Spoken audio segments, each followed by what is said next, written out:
Let's look at that further. And I'm now being joined on the news at 10 by an energy expert and the Managing Director and CEO of Computer Control System Technology Limited, Arthur Usiagu. I want to thank you so much indeed for joining us on the news at 10. What is your assessment of the power supply situation in the country since 2015, which seems to be the point at which the current Minister of Power, Mr. Raji Fashola, has been speaking very glowingly about?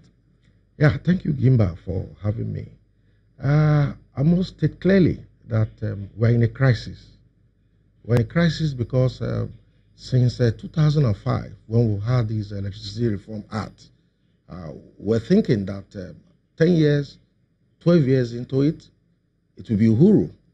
But the way it is now is like nothing seems to be working. If you look at, by this time, 2015, we were generating a total of about 3,875 megawatts.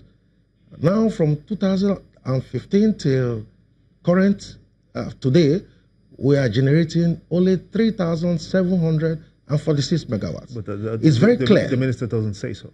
No, he says we have 7,100 megawatts of electricity today, and he's expecting that the Manufacturers Association of Nigeria will uptake 2,000 of that 7,000 for use. Gimba, the taste of the pudding is in the eating. You and I know that as we stand today, the electricity situation in the country is still the same way it has been in the last 4 years, 5 years, 6 years. There is no improvement. You see, you can generate 7,000 megawatts, but where is the grid to convey this power to the discos? As I said, currently we're on 3,746. So what has happened between 2015 and 2018? Even if you have 7,000 megawatts in the pipeline, but we are not seeing it. Current generation today, as it stands, as a Wednesday, is 3,746 megawatts. So where the power is not just there. I am saying it's a crisis because the expectation is that with all the things we've put into the reform and all the money that we've actually plowed into power sector, one will be expecting that by now we should be generating more than 14, 16, 18,000 megawatts. And we should be able to have up to 18 to 22 hours electricity. But that is not available.